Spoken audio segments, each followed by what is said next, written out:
Hi everybody, and welcome back to another episode of Talking Cardboard. My name is Corey and this is John, and today we are reviewing a brand new game just released in 2020 by Fantasy Flight Games. This is Cosmic Encounter Duel.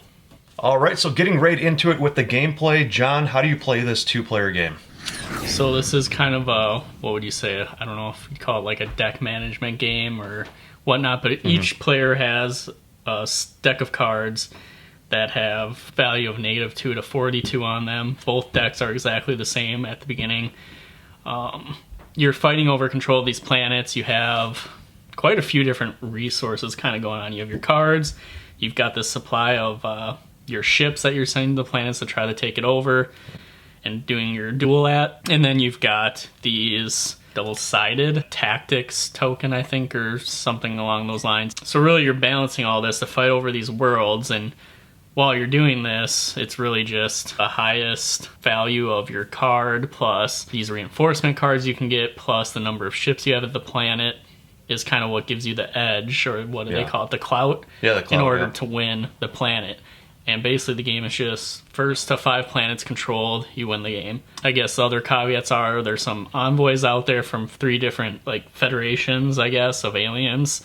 And these envoys, you can make them friendly towards you or make them neutral to your opponent, and you get certain bonuses when you want to use those envoys. Yep. And then you also have like a special ability on the random race that you choose to be at the beginning of the game. Yeah, so you almost have 2 different parts to this game. You have the whole deck and tactical little chits that you're adding together to get this attack value, and then the other half of the game is kind of this tug-of-war type game where you're fighting over these ability cards, tug-of-war back and forth to give these certain extra special abilities, in addition to your starting ability with the race that you choose to start with. Right. So, like in classic Cosmic Encounter, you've got green, yellow, and red races, depending on... They're all balanced, supposedly, but depending on what color you choose is how easy or difficult it is to master that strategy behind that race, or that alien race. So that adds some variability too, but I guess we'll just get right into the pros. I do like the back and forth play, and having played Cosmic Encounter in the past, the kind of the Big Brother version of the game, it does feel almost identical to Cosmic Encounter, just the 2-player version of it. So you've got that very swingy back and forth play. You have to, for me, not as much, but I guess a pro for a lot of people, you have to be open to the fact that it will be very swingy. So I guess my first pro is that it just feels very... back and forth, a good back and forth fun that you never know what's going to happen when you're fighting over each different planet. So I will say I do like that you have the 3 decks where you go through, like the first deck is always discovering a new planet and dueling over it. The second deck is like an event that happens, and more often than not it was like, hey, now you have to go back and duel over this planet again. Yeah. And I think that keeps it so that you're not just, oh, next planet, who gets this one? It's like, okay, we've got this one, but now we have to go back and re-resolve this planet. And the person that owns it currently can't send more ships.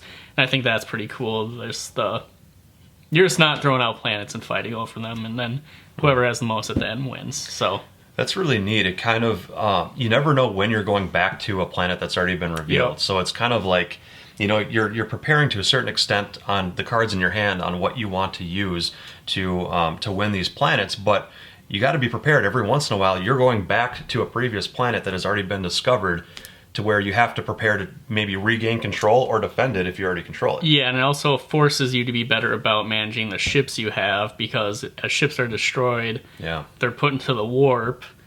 And if you run out of ships in your supply to send to planets, even these side battles that come up through the events, you automatically lose the game.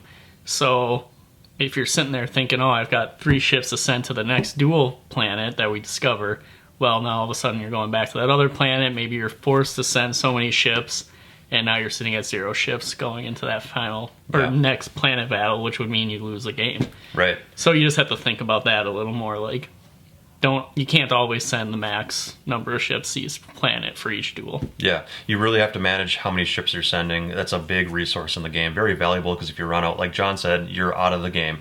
So you have to really manage that well. The tactics cardboard standees too, you really have to manage those, because once they're spended, you only can spent. Once they're expended, it's spent. You only can get them back with one of those standees, and if you had spent that in a previous turn, if all of yours are down, it's really hard to get those back up. Yeah, those events do not come up very often, or you have to like control a certain color planet to be able to take a certain action that would let you get some tactics tokens like back. Like a resource action. Yeah. Yep. So a lot of good pros to this game. Do you have any other pros before moving into the cons? The different alien species you can be. I thought they did a good job coming up with something that, one, the art looks cool, and two, I think all the special abilities were pretty unique from what I could tell. I know we only got to play a couple of them, but I mean, the one I played was anytime you played an odd plan card, you were allowed to take a reinforcement card into your hand, which I felt was, for most purposes, really powerful. Yeah. I mean, I don't know how the deck's exactly broken down, but I would assume at least 50% of the cards had to be odd.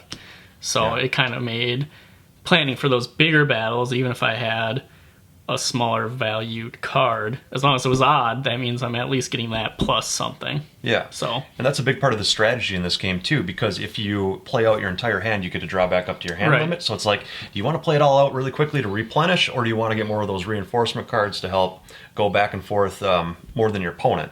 Because that is, the reinforcements is a back and forth mechanic. So if you have more reinforcements than your opponent, or more negative to hinder them, then you're most likely going to win the battle. So kind of moving into the cons, starting with me, like I had said earlier, it is a 2-player only game. So that could be a con for many people. Many of us getting together with more than 2 people, this is not going to hit the table.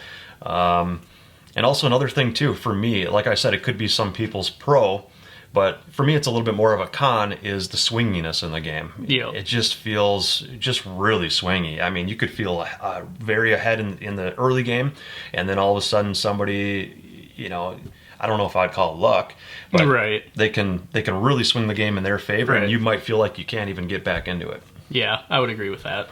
I guess the only thing I would say is, I don't know how I feel about the tactics tokens.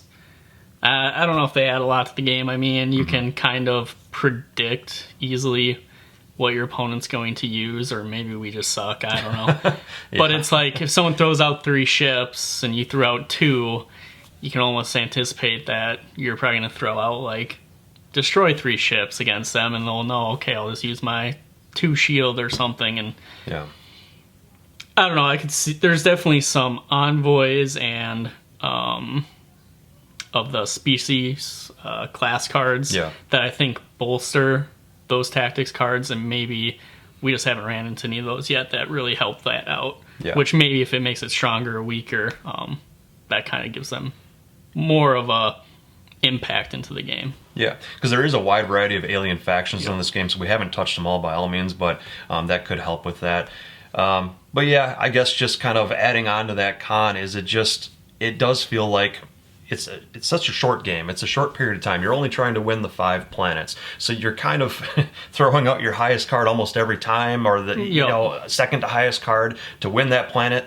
Because once you win 1, that's 20% of your victory condition already, and it's like you kind of can predict what the opponent's going to do too. Yep, I would agree with that. And I understand the tactics try to add to a little bit more of that unpredictability, but even like John said, you can kind of predict what they're going to throw over. A lot of the times you threw either a 3 starburst and I did a 3 shield, or vice versa. And they just cancel out. So getting into the ease of teachability. I think there's some aspects of this game that are probably unnecessarily difficult to understand. Like, I have no clue if you're playing the envoys right yet or whatnot, but there's also terminology on the envoys that we're not sure if they're just on there for flavor or actually have like a keyword associated with a rule that we couldn't find. But I think overall it's not too difficult. You're playing a card in a tactics chip and sending ships to planets. And then all the like event cards tell you exactly what you need to do, what cards you're flipping over next, what events you're going to next. I mean, it's fairly straightforward. The Destiny cards are pretty well laid out to help guide you, but like John said, with the teachability, it does feel a little bit clunky with a few of the rules that are kind of thrown in, but the bones... the core mechanics are pretty solid and not overly complex, so... So rolling right into the weight of the game. pretty light. Yeah, I would agree. It's pretty light. And it's a 2-player duel game. I would think the expectation would be that it's pretty easy to jump into and play. Yeah. But it feels complex enough to where it's not really presentable to the brand new player. Yep. I don't think. Yep. I'd agree with that. So being that this is a first impressions video, I don't really want to call it our overall ratings, but this is our first impression ratings scale from 1 to 10. John, how did you feel on your initial impression? You know, I'm not a big fan of 2-player games. There's very few that really strike my interest. I'm really in the middle of the road on this right now. I definitely think a few more playthroughs would help, but I would say probably 5, maybe a 6. It's something I'd consider trying here and there, but yeah. I don't think I'd ever be like, hey, you really should bring Cosmic Encounters Duel and let's play it. Yeah. I'd probably say, hey, you should bring that again so we can try it or give it another chance. Yeah. Yeah, I'm on the same boat. I'm at a 6.5 out of 10. I think it's a good game. I understand what it's trying to do, but the market is flooded with 2-player games, and there's so many, in my opinion, so many better 2-player games out there that really give you that overall feel of like stress or like trying to best your opponent. Yeah, I really would say I think if I was playing a 2-player game like the wargaming stuff we've tried, I feel like I'd be more interested in that. It's more complex, takes more time, but I think I get a better sense of reward from that instead of a very like back and forth swingy game that maybe it was this our game, came down to the last turn, but I feel like that's might be a common theme in this game. Yeah, and like, but then again, that can happen in any 2-player game, I guess. It could, and like you said, with more like the war games or other 2-player games that are more complex, once you learn it, it does feel like it tells more of a story, and you just feel more involved and more enveloped in it all. And this, I feel like they almost forced a little bit of that meat in there, like they wanted it to be more game than what it is, and it just overall didn't feel like that. Yep. But obviously, first impressions, we don't know how it's going to turn up with more plays. That does it for today's video. That is Cosmic Encounter Duel by Fantasy Flight Games. Definitely check it out. It's a decent 2-player game. We will be getting it to the table more, and might be coming back for a final review later on too. So hope you all enjoyed, and have a great day.